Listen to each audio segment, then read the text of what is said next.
Hi everyone. Thank you for joining me here. My name is Marc Chamentzky, and I relatively recently discovered my plurality, that I have DID. This talk is about my journey, trying to figure things out and even trying to figure out who I am in light of this chorus of voices in my head. Let me start off by saying that I believe context is very important. What someone says is as important as how and why they are saying it. And to that end, I'd like to share a bit about where I'm coming from. Before I get too far, I'd like to share this statement from my system. All parts in our system have contributed to and/or approved this content. Additionally, with DID, pronouns are hard, so I might mispronoun myself at times. My coterie is okay with that. Also, I do ask that you pay attention to the slides that have this reddish background, as there may be triggering content with them. Trigger warnings will be labeled and spoken when identified. It's story time. I want to tell you about my background. When I was young, my father was a commander in the United States Navy, and my mother was a stay-at-home mom. We moved around a bit as a kid, as one does when one's parent works for the military, I guess.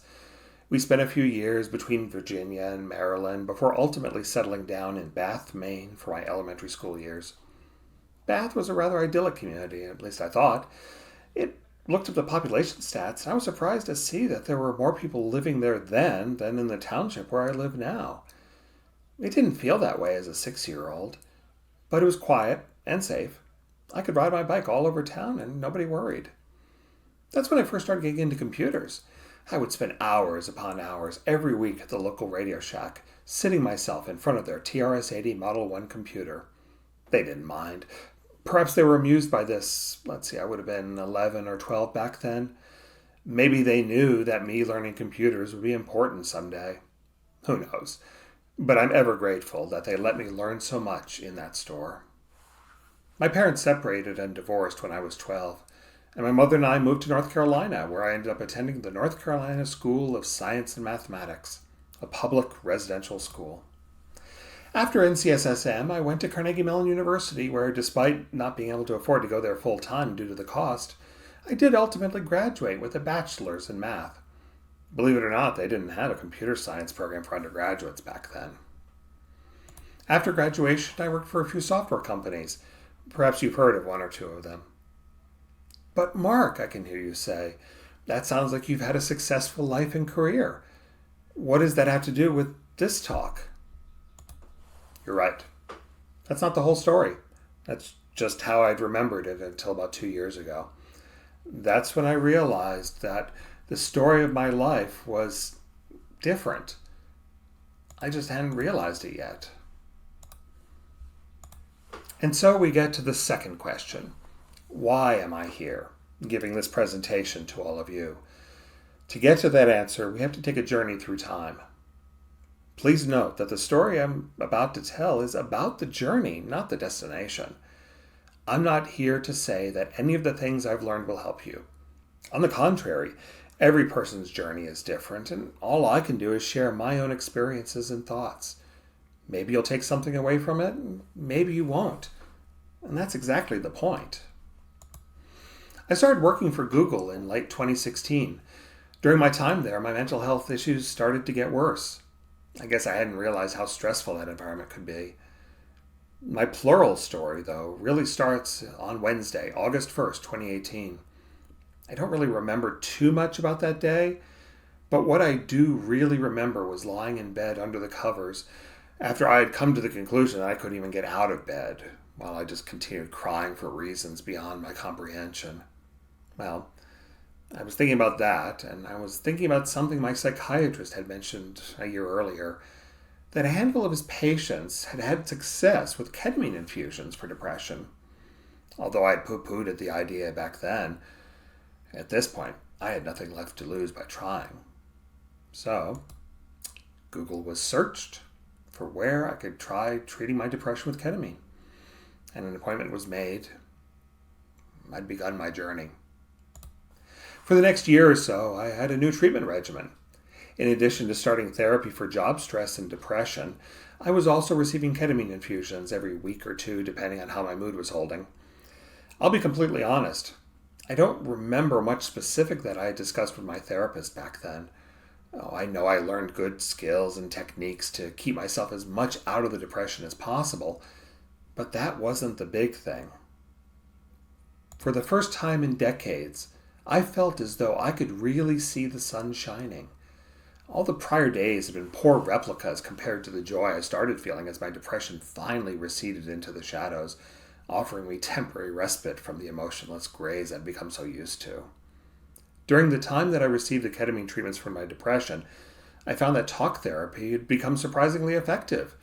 It wasn't that way before, so this was definitely a surprise. My theory was that the ketamine treatments provided enough relief from the depression, during which time I could have far more effective cognitive behavioral therapy sessions without the depression acting as a cloud overhead, a fog, just constantly raining on my parade. It was an amazing period. I found myself asking, who am I now? I felt like a different person. Certainly the way I saw the world was now different, and that included the relationship with my husband. He and I spent time re-exploring our relationship and rebuilding it with this new facet.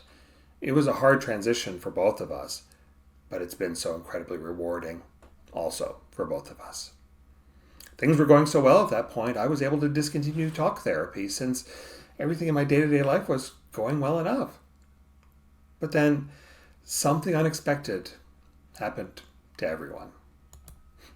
I mean, really, what needs to be said about the period of the past 2.5 years? Everyone's lives were thrown into disarray and confusion. What is also known about this time is that it was horrible for many people in terms of mental health struggles. Current estimates show that the incidence of anxiety went up by about 1/3, while people reporting depressive symptoms and seeking treatment for them increased by about 50%. It's story time. And this time, a trigger warning for parental issues involving a brain issue. Back in 1976, when I was 10 years old, my mother was sick. She was having trouble walking and maintaining her balance, and she had other issues too, although I wasn't as aware of them back then. She stayed at home most of the time since she really couldn't get around that well, and she spent her time watching TV and soap operas. On one of them, one of the characters started exhibiting the same symptoms that she herself had. In the program, the character had been diagnosed with a brain tumor. My mother had been seeing a psychiatrist, and she asked him about getting evaluated. He agreed, but as he explained to my father, he was doing it to humor her. Well, she had a tumor the size of an orange removed from her head. If she had not advocated for her own healthcare needs, she might not have had her next 35 years. In late summer, I started having a whole bunch of problems, which led to a second disability leave. I was suffering both mentally, brain fog, confusion, my memory was bad, and physically, abdominal pains and digestive issues, to the point that I actually ended up in the emergency room twice. I consulted with my mental health professionals, my primary care doctor, specialists. I had x-rays, sonograms, and MRI. Nothing was found to explain all the problems I was having. I was getting distraught at how horrible my life had become in such a relatively short time. Then, in a matter of great fortuitousness, a new video was uploaded to YouTube. I recognized from that video that many of the symptoms she described matched what I'd been suffering from.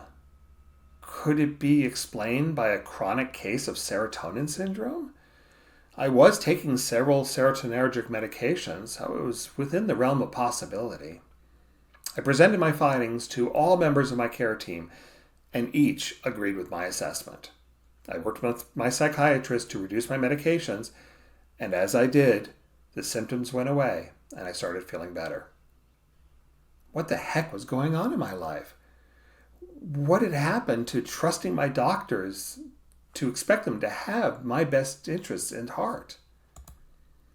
That's when I realized I had abdicated my own health care, both physically and mentally, to professionals who may only see me for 15 minutes at a time asked me their pro forma questions, and prescribed the next refills. Nobody was looking at me holistically. I needed to start paying attention to what was going on with my healthcare, do my own research, and be actively involved in my care. It wasn't until I started paying attention to what was going on and I started asserting my needs that things really did start getting better. Oh, a little story about this kid, this photo here. Not this particular photo, but it was sort of like that. When I was 5 years old, my father worked for the U.S. Navy. One Saturday, he had to run an errand that had to board a ship that was at the local shipyard. He brought me along. I may or may not have been solely responsible for temporarily disabling the radar systems on that ship at that time, but we'll never know. So I believed it was now time to hit the reset button and get all this stuff figured out. My care team and I all agreed to significantly reduce my psychiatric medications because it was not clear what benefit I was getting from any of them with all the side effects I was having that were getting in the way. I then spent a few months tapering down all of the medications I had been prescribed. I'm happy to say that the reset was beneficial. I was able to get stabilized on just one medication, and my depression was routinely in full remission. I was even able to finish up therapy because there was nothing left to work on. Mark 2.0 was on a roll. Early in 2021, I discovered the ACE score, a score that counts the different kinds of adverse childhood experiences that are encountered by someone before they turn 18, either personally or witnessed. I took the quiz, and I got a score of 7 out of 10. And I had no idea what that really meant, since although there was some bad stuff in my childhood, it wasn't that bad. But a score of 7 does sound bad. The statistics for higher scores were eye-opening. From what I read, having such a high score significantly increases the risk for serious diseases and disorders, both physical and mental. The risk for suicide for someone with a score of 7 is 30 times higher than the average population. Not 30% higher, 30 times. What on earth did that mean for me? I honestly had no idea, but my interest was piqued. This graphic provided by the World Health Organization shows the long-term risks that adverse childhood experiences may lead to as the person grows up. So yeah, with an ACE score of 7, I can definitely check off the bottom one. But going up the pyramid, I've got the impairments, I've got the health risk behaviors, and yeah, I've got plenty of issues. And the future doesn't look so great. After learning about this myself, I was left to wonder, so what will believing that I had a sucky childhood do to help me now? I mean, those days are long gone, and as are the family that I grew up with. Here's why it mattered. It planted a seed. And spoiler alert, it is possible to reduce the long-lasting effects from a traumatic childhood. But I didn't know that back then. In September of 2020, I started having flashbacks. I didn't figure out what they were until many, many months later. I never experienced a flashback before that I could recall, and so all I knew is that I was suddenly and almost inconsolably distraught with memories from my childhood. I remember I was sitting at home in my recliner, and these emotions came through so strongly. I was in such distress, and I didn't know why. I remember asking my husband to bring me my Afghan. I felt an overpowering urge to curl up with my blankie. And that's what I did. I pulled the Afghan over my head and just sobbed until I was empty. I know now that at that moment, I had, for the first time, processed a childhood trauma. And I know that because of the sensation I felt afterward, as if my entire history were being rewritten, as if color were being added to scenes in my memory that had been emotionally gray to me. Here's another spoiler. I think that I experienced my first fusion, unbeknownst to me at that time. It's story time. I want to tell you about my background. When I was young, my father was a commander in the United States Navy, and my mother was a stay-at-home mom. We moved around a bit as a kid, as one does when one works for the military, I guess. We spent a few years between Virginia and Maryland before ultimately settling down in Bath, Maine for my elementary school years. Trigger warning for child emotional neglect and abuse and emotional abuse between parents. I didn't know that all the time I spent out on my own in Bath, Maine as a very young child was actually a form of neglect. I knew my parents weren't worried about me, but what I internalized from that was I wasn't a priority for them. And if I was out of their hair, well, we were all better off for it. My parents fought a lot, mostly just verbally. I had no idea how that had impacted me, feeling scared of my parents and being unable to escape, except into my mind, of course. I remember my mother telling me that they were getting a divorce. I had expected it was coming for quite a while. When she and I moved to North Carolina, I suddenly found myself living in poverty, writing letters to my father at my mother's request to ask for money, more alimony, child support, whatever. She did get gainfully employed, and she was holding a really good full-time job. And she did buy a brand new house thanks to a government program. She also used me as her adult friend and confidant. I'd found myself having gone from being a child to being a surrogate husband for her emotional needs. Yes, I did graduate from NCSSM, but the reason I loved it so much while I was there, besides the academic excellence, was getting away from my mother for weeks at a time. And I did graduate from Carnegie Mellon University. I couldn't understand why all my friends at college had their tuition bills paid by their parents. I had to pay for everything myself with financial aid and ultimately out of my pocket when that ran out. I think it was about that time that I started getting an inkling that maybe my childhood wasn't like the others. In the summer of 2021 is when I got my first inklings of my plurality. It was a simple story, and maybe some of you have experienced this yourself. I was thinking about a project I was working on when I realized it was time to join my husband for the evening. I thought, okay, I'll think about this some more later, and I'll see what I come up with. What surprised me was about 10, 15 minutes later when I found myself thinking to myself, oh, I figured it out. Here's the answer. I'm sorry, what just happened? I wasn't even thinking about that. Over the next several weeks, this extra voice and I talked to each other and even did experiments to try and gauge what was going on. Also, during this time, satisfying one of my autistic traits, I dove into research about mental health conditions that could cause one to have a separate train of thought. It, of course, did lead me down the path toward DID, and I ended up watching lots of YouTube videos and reading a whole bunch of web pages to try and understand what DID even is, never mind why I would have it. On October 16th, 2021, Marc, as he had been known, fronted for the first time. We now know him as Tom. It was a moment when, standing in front of my husband in our living room, I was crying hysterically, I guess as one does. I suddenly found all the negative emotions disappeared instantly. The crying just stopped. It was as if my emotions just got switched off. Marc and I quickly realized that he was now front Marc.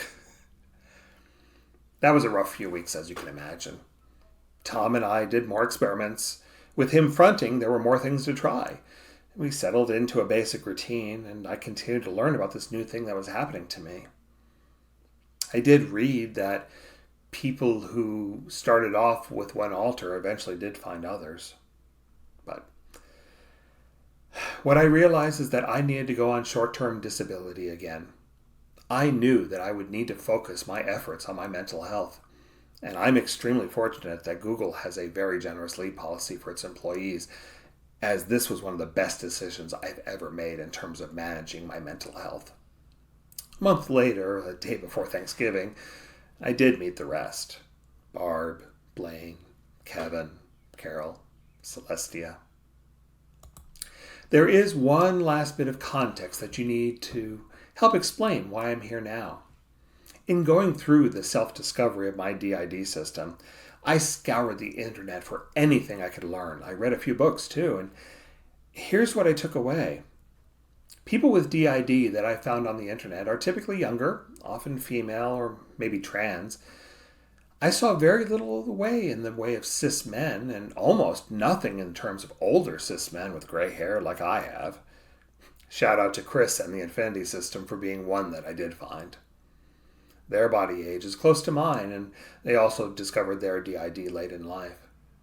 I cannot express how powerful it was to see someone who looked like me on the screen, talking about things that I was just beginning to understand. Some of his content spoke to me so well that it provided clear milestones of my mental health progress. What I took away from my experience is that the hardest part was the feeling alone. My husband was the best support I could ever have, hands down, and I will never be able to express all the gratitude we feel for all he's done for us. But other than him, I felt like I was alone on this journey. Why was that? I watched about a dozen different creators, and it was hard for me to relate to them because their experiences were so different. As I heard their stories, I realized that it wasn't entirely about gender or age, although those were certainly factors. Instead, it was that everyone's experiences, those things that make each of us who we are, were different. Their stories didn't click with me because they weren't my stories. And I didn't know what I could learn from them since their experiences were so different from mine. But then something magical happened. I came across one particular video from the Infinity System. They presented a simulation for neurotypical folk about what having DID is like. To their credit, they did an excellent job. And now that I'm on this side of the fence, I can imagine how much work they had to put into making it. Kudos to you all. I recognize that simulation. That's what DID is? That's what's been going on in my head for years. It was finally at that moment that it clicked that DID wasn't actually new to me. It was just something newly opened up. The voices in my head had been there for a long time. Knowing this made it seem less foreign, less alien, less weird, and it put me on the path toward healing. Yes, that he's an older, cis, white guy like me helped. But I finally connected with someone on this one aspect of DID.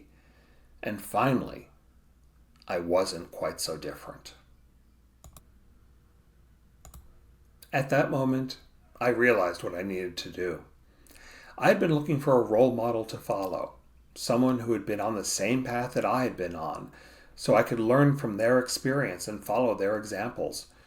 The problem is, that person does not exist. My mother had inadvertently taught me that I wasn't special. At best, maybe I was above normal, but really not that great. When I discovered my autism last spring, ironically on World Autism Awareness Day, I guess I'm aware now, I started to understand and piece together one way that makes me special, or maybe even just a little bit unique.